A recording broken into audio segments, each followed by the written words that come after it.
हम सब ने ये ड्रामा देखा है और हम सब एक्चुअली फैंस बन गए इस कैरेक्टर के, जो कि है अर्तुगरुल। जब मैंने ये शो देखा तो मैं एक्चुअली बहुत शिद्दत से जानना चाहती थी कि ठीक है, ये शो तो एक हिस्टोरिकल फिक्शन है, लेकिन इसमें किस हद तक असलियत है? अर्तुगरुल एक्चुअली कौन था? तारीख के हिसाब से हमें एक्चुअली कितना पता है इसके बारे में? अस्सलाम वालेकुम, मेरा नाम है हमेशा एंड खुशामदीद टू तारीखी टेल्स। अच्छा, ना जस्ट टू क्लैरिफाई, एक हिस्टोरिकल फिक्शन क्या होती है, राइट? अब एक हिस्टोरिकल फिक्शन उस तरह की कहानी होती है, किसी भी फॉर्म में हो सकती है, या वो किताबों में लिखी हो सकती है, प्लेज हो सकते हैं, या इसकी तरह एक ड्रामा हो सकता है। कोई भी कहानी जो कि तारीख में सेट की गई हो, तो बैकग्राउंड सारा पास्ट में दिखाया, और उस कहानी में जो इवेंट्स एक्चुअली होते हैं तारीख के अंदर उस ज़माने में, वो भी आए, ठीक है। लेकिन जो बाकी कैरेक्टर्स हैं और जो उसके अंदर, कभी अमूमन कैरेक्टर्स भी असली नामों पे ही होते हैं, लेकिन जो बाकी डिटेल्स हैं उन सारे लोगों की आममरा ज़िंदगी की, ये सारी ऑब्वियसली रिकॉर्डेड नहीं है हमारे पास। तो वहाँ पे आपके पास एक क्रिएटिव फ्रीडम होती है कि आप जो भी कहानी बना के डालना चाहो आप डाल सकते हो, ठीक। तो हेंस इसे कहते हैं एक हिस्टोरिकल फिक्शन। तो अब क्योंकि ड्रामा एक हिस्टोरिकल फिक्शन थी, अब हमें ये जानने के लिए कि इसमें से किस हद तक एक्चुअल तारीख के ऊपर मबनी था और किस हद तक फिक्शन ही थी, सबसे पहली चीज़ जिसके बारे में हमें जानना ज़रूरी है, इस टाइम की तारीख एक्चुअली किस तरह लिखी गई। क्योंकि तारीख दानों में एक्चुअली काफ़ी डिबेट है कि जो ऑटोमन एम्पायर थी उसकी शुरुआत किस तरह हुई थी और किन लोगों से हुई थी। अब इस डिबेट की वजह यह है कि हिस्ट्री लिखने का एक तरीका होता है, आपको सोर्सेज चाहिए होती हैं, आपको डॉक्यूमेंट्स चाहिए होते हैं, आप बस खुद ही से इमेजिन करके तो नहीं लिख सकते, है ना। लेकिन जो ऑटोमन एम्पायर के शुरुआत का वक्त है, हमारे पास बहुत ही कम डॉक्यूमेंट्स हैं उस टाइम, एक्चुअली कोई है ही नहीं ऑटोमन्स की तरफ से, तो खसूसन इर्द गिर्द के लोगों की तरफ से थोड़े बहुत हैं, लेकिन उनमें ऑटोमन्स का इतना जिक्र नहीं है, बिकॉज उस वक्त तक ये इतने इम्पॉर्टेंट लोग नहीं थे, राइट। अब ऑटोमन एम्पायर के जो अपने हिस्टोरियंस हैं, उनसे हमें पहली हिस्ट्री जो मिलती है लिखी हुई, जिसके अंदर वो ओरिजिन स्टोरी सारी देते हैं, वो हमें मिलती है उस्मान के मरने के 150 ईयर्स बाद।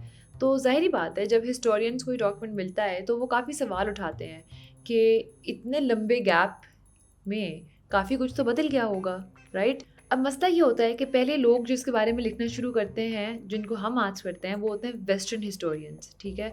और उनके नज़रिए में ये जो शुरू वाले कहानी है वो उनको ठीक नहीं लगती। उनको लगता है कि ये इनको कैसे याद 150 ईयर्स बाद भी कि ऐसे हुआ था, ये तो पॉसिबल नहीं है, इन्होंने खुद ही बनाई हुई है कहानियाँ, ठीक है। लेकिन बात ये है कि वो ये चीज़ समझ नहीं पाए कि उस टाइम में ऐसे नहीं था कि तुर्क कबीले अपनी तारीख रिकॉर्ड नहीं कर रहे थे, ये कर रहे थे, लेकिन जिस तरह यहाँ बरे सगीर में होता था, ये अपनी तारीख ओरली रिकॉर्ड कर रहे थे, कहानियों की, नगमों की शक्ल में। तो वो चीज़ें इनके साथ साथ काफ़ी पुश्तों तक चलती आईं, और ये चीज़ मद्देनज़र रखते हुए अब आके काफ़ी हिस्टोरियंस हैं जो कि इस चीज़ को मद्देनज़र रखते हुए और जो इर्द गिर्द के बाकी लोगों की लिखाई है उसको रखते हुए सामने इस बात का अंदाज़ा लगा रहे हैं कि काफ़ी हद तक चीज़ें जो इस कहानी में हमें बताई गई हैं, ऑटोमन एम्पायर की शुरुआत जो उन्हीं के हिस्टोरियंस ने लिखी हुई हैं, वो ठीक हो सकती हैं, ठीक है। तो अब इस रोशनी में मैं आपको सुनाऊंगी अर्तुगरुल की एक्चुअल तारीखी कहानी। तो अब सारी की सारी ऑफिशियल हिस्ट्रीज एक्चुअली इस बात पे मुत्तफिक हैं कि अर्तुगरुल नामी एक शख्स होता है जिसको उस ज़माने में जो सल्जुक सुल्तान होता है वो कुछ ज़मीन गिफ्ट करता है, और वो होती है उस सल्जुक एम्पायर के बॉर्डर्स के ऊपर, फ्रंटियर्स के ऊपर। वो ज़मीन वही एरिया है जैसे शो में दिखाते हैं, सोग्त वाला एरिया, और वहाँ जाके ये बंदा सेटल होता है अपने कबीले के साथ, और यही होता है उस्मान का बाप, जो कि बनता है पहला खलीफा ऑटोमन एम्पायर का। अब जैसे कि मैं आपको बता रही थी, कुछ हिस्टोरियंस, कुछ प्रोमिनेंट वेस्टर्न हिस्टोरियंस, जिनमें से एक है H.A. गिब्बन्स, वो इस बात से बड़ा इख्तिलाफ़ करता है अपनी लिखाई में। वो कहता है कि ये कहाँ हो सकता है कि एक बादशाह खुद ही अपनी ज़मीन उठा के किसी और को दे दे कि जी आप रह लें।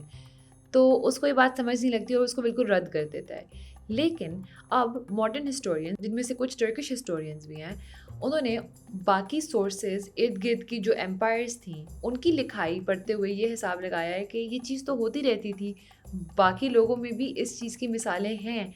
तो अगर ये उस ज़माने में नॉर्मल था कि आप किसी को ज़मीन गिफ्ट कर रहे हो कि भाई आप यहाँ रह भी लें और आप हमारे बॉर्डर्स को प्रोटेक्ट भी कर दें, तो ये काफ़ी नॉर्मल था। फिर एक बहुत इंपॉर्टेंट सोर्स होती है जो कि है इब्न बतूता। आपने सुना होगा इसका, ये हर जगह घूमता फिराता गया है, राइट।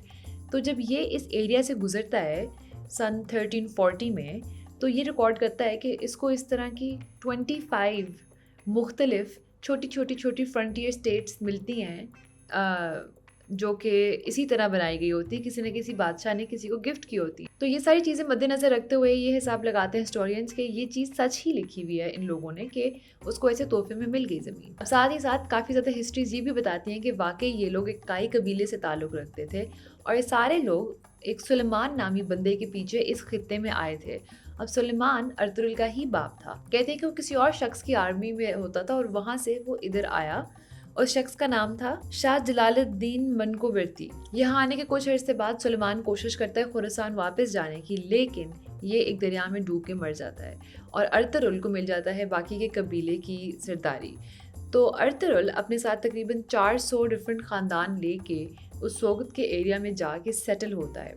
अब थोड़े से यहाँ पे भी तारीख दानों में तज़ाद है कि 400 ही लोग थे, साथ 400 ख़ानदान थे या क्या था, तो ये हमें क्लैरिटी नहीं है, बट ऑफिशियल हिस्ट्रीज यही कहती हैं उसके बारे में। ठीक है, अब एक और हिस्टोरियन है जिसका नाम है कैरोलिन फिंकल और वो अपनी किताब में मेंशन करती है एक सिक्का जो कि इन लोगों को मिला कहीं से। अब उस सिक्के के ऊपर एक बहुत ज़रूरी चीज़ लिखी हुई है, उस पर लिखा हुआ है minted by Osman son of Ertugrul, यानी कि ये सिक्का उस्मान अर्तुगरुल के बेटे ने बनाया है। ठीक है, अब अगर तो ये सिक्का जेन्युइन है और सच्चा है तो इससे साबित होता है कि अर्तुगरुल वाकई उस्मान का बाप था, एक। और दूसरी चीज़ कि उस्मान उस टाइम तक एक अलग से बादशाह बन चुका था क्योंकि वो अपने नाम में सिक्के जारी कर रहा था जो कि सिर्फ हुक्मरान ही कर सकते थे।